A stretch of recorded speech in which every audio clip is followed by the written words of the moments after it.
The Sephora sale is finally here, and if you will be shopping the sale, these are the products that I think you should add to your cart.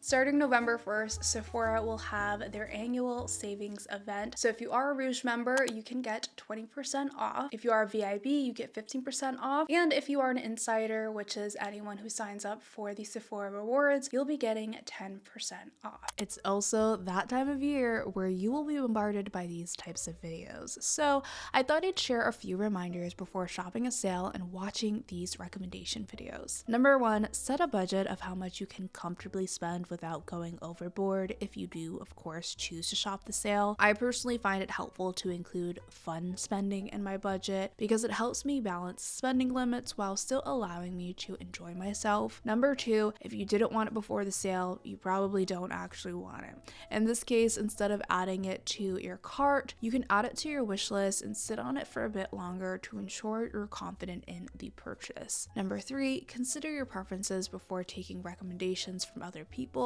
And number 4, there will always be another sale, especially during Black Friday season. Also, at the end of the day, this is the beauty space, so it will ultimately always revolve around makeup and products. You can choose to enjoy this content or switch to watching other genres of content instead. I've created a playlist of other videos that you can watch if you're interested.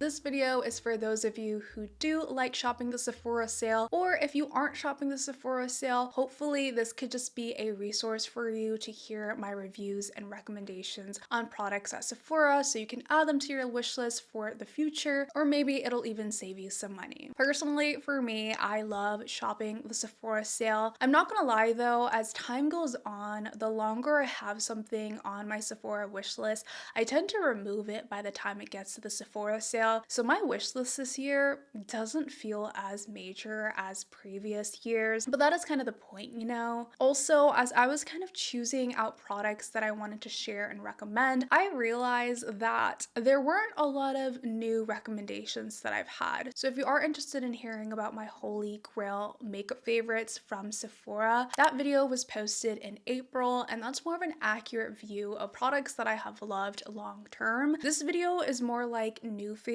recommendations that I've tried within the past, I would say 6 months or so. And then for those of you who want to kind of be de-influenced from shopping the Sephora sale and maybe need a bit of a break from hearing about Sephora recommendations, then be sure to stay tuned and subscribe to my channel because I do have some content planned for you. Now that we've gotten that out of the way, let's go ahead and start with my recommendations for complexion. In my last video, I didn't share a favorite foundation because there wasn't a favorite foundation that I have. When I share my recommendations, I like to be almost 100% sure that they are going to be long-term favorites. And when it comes to foundation, I found that I was really loving drugstore foundations more, so it'd be disingenuous for me to share anything from Sephora. However, in the past few months, I have been rotating through a lot of my high-end foundations, and I just realized that I don't have a favorite foundation. It just depends on the day. So I'm gonna share with you the ones that I like and who I would recommend them for. If you are looking for a foundation that's medium coverage, lightweight on the skin, natural to matte finish, doesn't need to be set, very easy to apply, but also has longevity, then I would recommend the Urban Decay Face Bond Foundation, which I actually have on my skin today. At first, I kind of regretted buying this foundation just because I realized I prefer more full coverage, but over time, I have really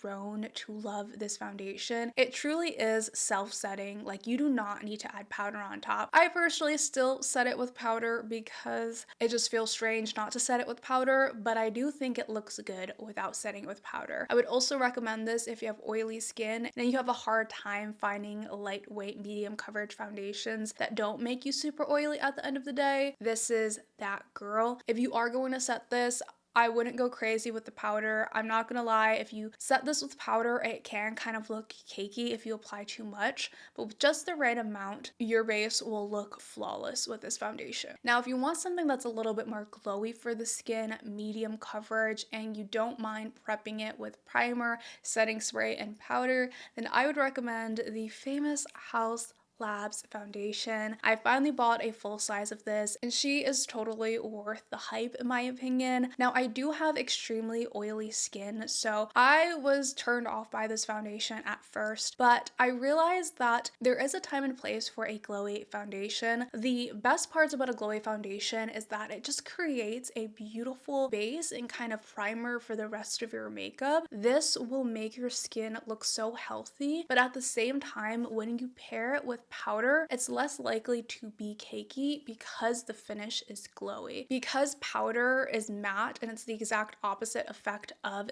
the glowy House Labs foundation, they just attract each other. It's a very much opposite attracts kind of situation. They work so well together. And when you apply on any liquid products or cream products on top, it just blends so seamlessly. The only downside is that because I have oily skin, I have to be very strategic in how I apply this on my skin. I make sure to prime my skin first, set it with powder, set it with the setting spray for it to have longevity, because if not, it can kind of be too slippy on the face. And you also want to make sure you apply it in patting motions because it's such a watery foundation. But other than that, if you already naturally prep your skin and set your makeup that way, I really think you are going to enjoy this. The next foundation I would recommend to all of my oily skin, acne prone girls, those of you who are having a bad skin day, bad skin year, bad skin month, bad skin phase in general, and you want something that's full coverage, has some skincare benefits, but also gives you a little bit extra sun protection, then I would recommend the IT Cosmetics Natural Matte CC Cream. Personally, I prefer the Natural Matte. I have tried the original. This is my go-to when I just feel like my skin looks like crap, but I still want to put on makeup. If you want something that is full coverage, makes your skin look flawless, but has that extra skincare benefit, sunscreen benefit, and this is what I would go for. Of course, be sure to wear a sunscreen underneath, but when I had really, really bad acne,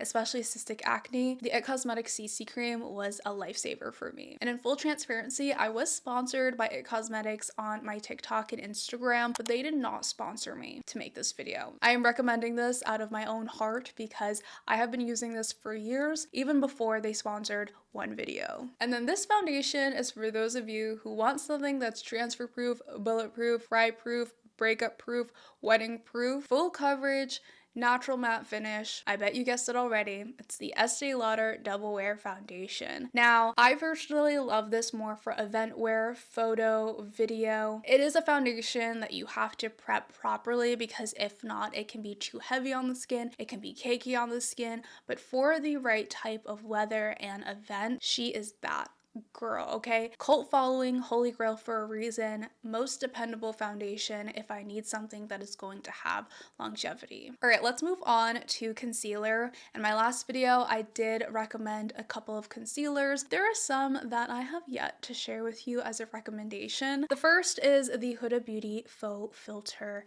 Color Correcting Concealer. I have grown to be obsessed with this. It has become like a necessary product in my makeup routine, and I never thought that color corrector was necessary in my makeup routine. I always thought color corrector was a waste of time until I found this one. I have the shade in Peach, and this is kind of a little bit too dark for my skin tone. So what has really changed the game for me, instead of just applying this on and then trying to cover it up with foundation or concealer, I actually mix this in with my concealer. I find that doing a small dot of this color corrector with my concealer gives me enough coverage without having to apply so much more product on my skin. I use it under my eyes, I use it to spot conceal, and because the formula is so thin, I think it works well with a lot of my concealers. The only downside that I absolutely hate about this is the packaging.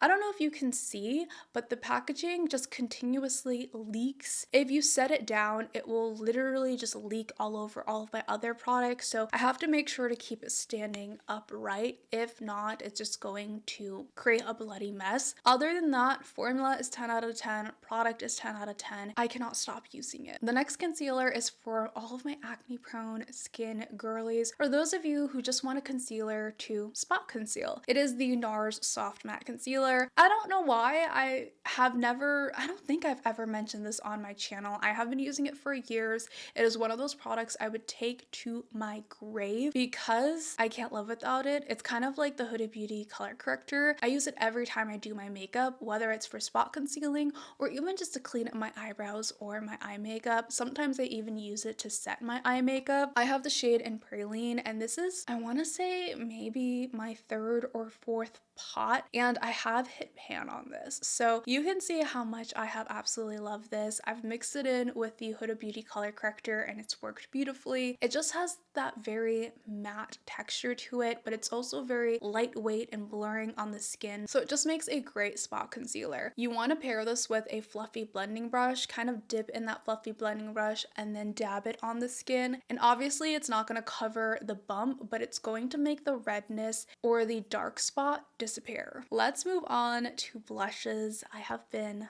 blush obsessed for I don't know how long. I want to say this year was a blush year for me because if I do buy any new makeup, it's probably blush. My liquid blush recommendation is for those of you who have textured skin on your cheeks or large pores, or this is for anyone who just wants a really good liquid blush. It is the Cali Ray Blurring Blushes. This is so good, y'all. They're truly blurring on the skin. They set down, they're matte, they're budge proof, and I love using these two colors together. At first, I kind of hated them because of the shades, and I do think they should have a better shade range. However, just one dot of this blended onto my skin I think is so flattering on my cheeks. I've always struggled with blushes on my cheeks because I do have large pores and texture, but this is the first blurring blush that's truly blurring. I still love my Charlotte Tilbury Matte Beauty Blush Wand, but if I were to compare the two formulas, this is better and this is cheaper. The only thing that I don't like about it is again the packaging, the applicator. It's kind of messy. They do have a large doe foot applicator, but I find that kind of unnecessary. I don't know what it is about these brands and their packaging, but that is definitely something I can look past because the formula is a 10 out of 10. As for powder blush, if you watch my channel, then you kind of already know what my favorite blush powder formula is from Sephora, but for those of you who don't know, House Labs. Yeah, I know. Again, this is just the blush on the market that just works beautifully on textured skin. It's pigmented enough, but it's not overly pigmented that it's hard to work with, depending on the shade that you get. And the shade Pomelo Peach, I have it on my cheeks today, paired with the Cali Ray blushes. I can't get over this shade. I cannot get over it. If I had to choose one blush, it would probably be this one. Now, I'm not a big highlighter person. Y'all already know this. Most highlighters enhance my texture, and I don't find that it looks flattering on my skin. However, this highlighter is an exception. It is the Dior Forever Glow Maximizer in the shade Rosy. Now, I do wear this more like a highlighting blush, which is kind of insane because I have tried the Charlotte Tilbury like glow wands in the, I think it's Pinkgasm shade, and I found that to be super metallic and it just did not look flattering on my cheeks, but this one is a whole different story. First of all, packaging feels like luxury, which is what you want when you're paying luxury prices. Second of all, the formula is actually high quality. What I love about the formula is that it gives you a wet finish instead of a metallic liquid highlight finish, which I feel like a lot of liquid highlighters do. Like most liquid blushes have a very like tin finish, but with this liquid blush, it's more of a wet finish. It's very sheer. It doesn't have like big chunky glitters on it, and you can build this up to be more of a cheek blush, and it gives my skin just a nice glow without looking separate from the rest of my skin or makeup. Now, of course, it is a glowy product, so this isn't meant to blur your pores or blur your texture, but if you are looking for more of a wet glow or a shiny glow versus a metallic or extreme kind of glow, then this is the liquid highlight that I would recommend. As for cream bronzer, I still love my Huda Beauty Tantour. I'm trying to finish it up and I've already hit pan on that. But unfortunately, I think that Tantour is going to be discontinued. It's no longer available at Sephora, which is so sad. Or maybe she is reformulating it or changing the packaging and bringing it back. You can get it on her website, but she's not available at Sephora. So I would be more upset about it, but I actually discovered something just as good and I have been loving it just as much. It is the Too Faced Melting Bronzing and Sculpting Stick. lipstick. I have the shade in Chocolate Souffle. I'm obsessed with this because this smells like chocolate oranges. It's delicious. Like if I was a kid, I would accidentally eat this thinking it was chocolate, okay? I also love the formula. It reminds me of the LYS cream bronzer where it's very easy to blend on the skin. It's very creamy. Melting blush is the perfect name for this because it truly just melts onto the skin. Also very similar to the Rare Beauty bronzing sticks. I get so excited to use this in my makeup routine, so I know I absolutely love it. The only downside is that I think I've chose the wrong shade for me. The shade Chocolate Souffle is a little bit too cool tone for my liking, so I would like to repurchase it for more of a warm tone shade, but I have found ways to make it work for me as more of a contour. Now I have tried a lot of powder bronzers and truthfully most of them are good. I don't think there's a powder bronzer that I've tried that I absolutely hate, could never use. The only time I ever really declutter powder bronzers or feel regretful about powder bronzers is if it's not the right shade for me. Other than that, I find that a lot of brands that release bronzers, there's really nothing special about them. So all of the powder bronzers that I've mentioned in the past, I still really like them. I rotate through them. But if I were to choose an all-time favorite formula that I think is unique on the market and definitely stands out from all the others, it would be the Haus Labs Velvet Bronzer. I feel like this is so freaking underrated, y'all. I have the shade in medium level 6, and what I love about this bronzer is that it's blurring on the skin, but it also has a sheen to it, so that when you apply it on the skin, it gives you this like bronzy glow without being glittery or shiny. Just like the Haus Labs blush, it has just the right amount of pigment. It's not overly pigmented, it's not underly pigmented. I find it really easy to work with and blend on the skin. So if you are looking for a new powder bronzer and you want something that's going to give you a glow without making you look shiny, but at the same time you want it to be slightly blurring, velvety and silky and soft, then the Haus Labs foundation is a 10 out of 10. Hopefully this is still available in stores. I know that online some of the shades aren't available, but I was lucky enough to find the shades in store. I don't know if they're slowly discontinuing this or maybe they're discontinuing it to come out with a smaller version like they did with the blushes. I have no idea. Either way, I do think that this is kind of like an urgent purchase because I don't know what they're doing with it, and for me it's a hidden gem. So for powder, I still love my One Size powder, one of my all-time favorites.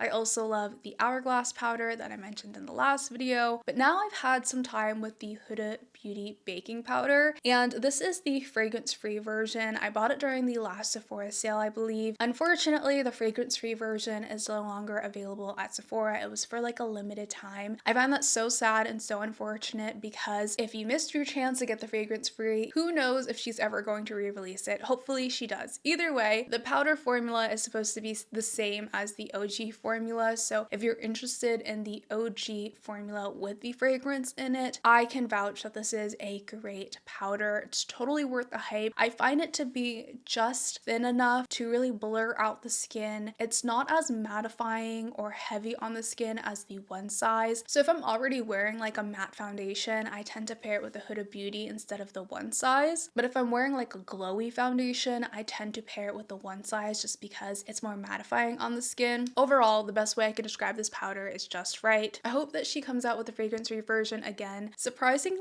there hasn't been a lot of new lip products that I've tried from Sephora, but I do have some new holy grails that I haven't mentioned before. So starting off with the lip liner, I'm obsessed with lip liner. I don't know how I've gone so long without loving lip liner. I think that there was a phase in my teenage years when lip liner was not a thing, but I'm so happy that it came back into trend and I had a chance to experiment and learn that I loved lip liner because it has changed the game for me. Like it literally elevates my makeup and makes me look almost like a whole new person. With that in mind, I have experimented with a bunch of lip liner shades and these are my current two favorites. Charlotte Tilbury Lip Sheet and Foxy Brown. Cannot live without this. This is a product I would take to my grave, okay? I'm wearing it on my lips today. You can pair this with any lipstick, any lip gloss, any kind of lip product, and it will just elevate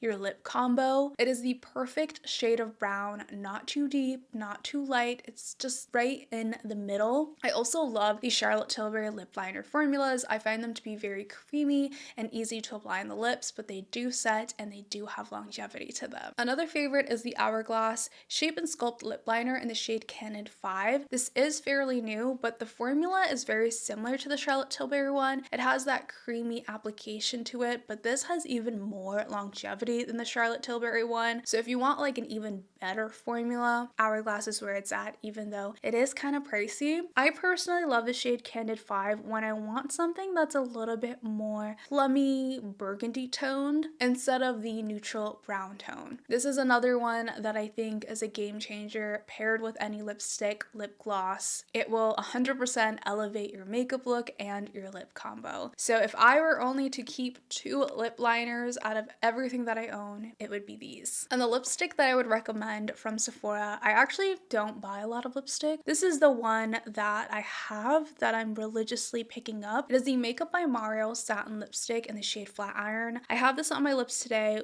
paired with the Foxy Brown lip liner. If you want that like almost Kim Kardashian nude lip combo, Foxy Brown and Flat Iron, okay? The satin lipstick for Makeup by Mario is super, super pigmented. I'm not the biggest fan of how pigmented it is, but when you pair this with a lip gloss and a lip liner, it just gives you that really like 90s nude lip combo. The packaging on this lipstick is also pretty luxe. It has that kind of like magnetic packaging to it. So highly recommend if you are looking for a good nude lip. He does have a bunch of other shades in the line that you might be more interested in. This one is more of like a peachy nude, but there are other shades that are more of like a cool tone nude or brighter lipstick colors if you're interested in them. Okay, let's talk about eyeshadow now because I am very, very excited to talk about these products. I am in my eyeshadow era, if you can't tell. I did a full-on eyeshadow glam look today. I am not afraid to play with eyeshadow anymore. I find it a lot of fun and y'all have been complimenting me in the comments, so I really appreciate y'all for that, hyping me up because it just makes it more exciting to just like play with my look. And for that reason, I have really just been enjoying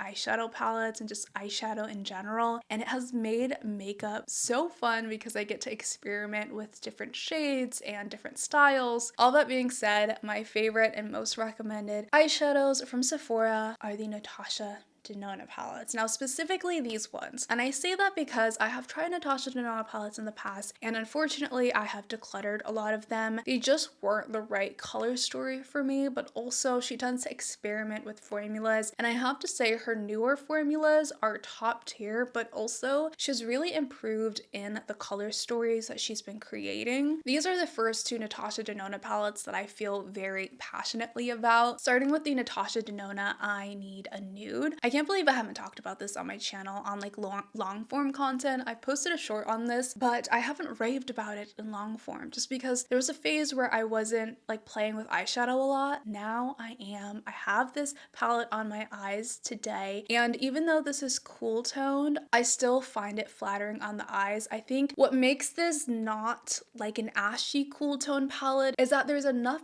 depth in this palette to give me that kind of smoky eye look, which I really love. On my eyes today, I have the shade Vogue, Tender, Silhouette, and Sheen on the lids and the inner corners. I also can't get over the textures in this palette. There's some wet effect formulas, but then there's also this very sparkly foiled formula in the middle called Muse, and then you have some like metallics and satins. I didn't expect to love this palette as much as I have, but it's definitely a fun palette to play with. And in the same line, she released the Natasha Denona I Need a Warm palette, which I recently got. I do plan on doing a video about this, so stay tuned. I love this palette, okay? This palette was made for me. I've had it for a short amount of time than the I Need a Nude, but I'm already obsessing over it. I feel like there is enough depth in this palette that makes it really wearable for me. There's also a mixture of textures. You have metallics, duochromes, multichromes, and then you also have this really cool like creamy matte shade to it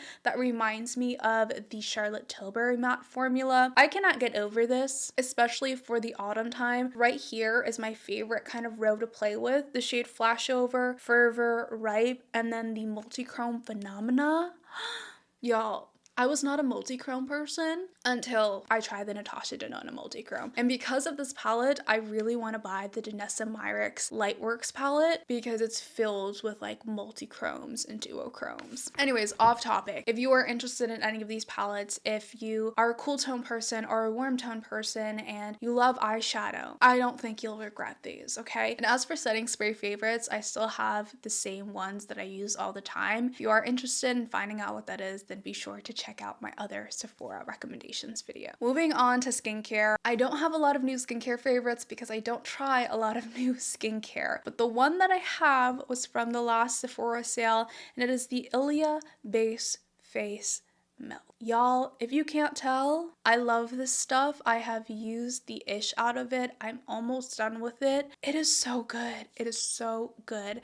And I have been using the Tier Milk Toner to kind of compare the two. Will I be repurchasing it? I'm not quite sure just because it's so expensive. And I have the Tier, which is comparable. If you have oily skin, you could get away with wearing this alone as like a moisturizer because it is such a thick formula. But if you have dry skin, this would also be really great to pair with a moisturizer, especially for extreme winters. Although I have oily skin, my skin is also dehydrated, and I think this really changed the game for me. So if you struggle with the same thing, I think this is worth trying. They do have a mini size, and you can try out the mini size before committing to the full size because I think you'll really like it. And it's rare for me to like find products that I could recommend for all skin types because I can see someone with like severely dry skin loving this, but also someone with combo oily skin loving this too. And last but not least, my most recommended perfume at the moment is going to be YSL. I don't know what this is called actually. Oh, YSL Libre perfume.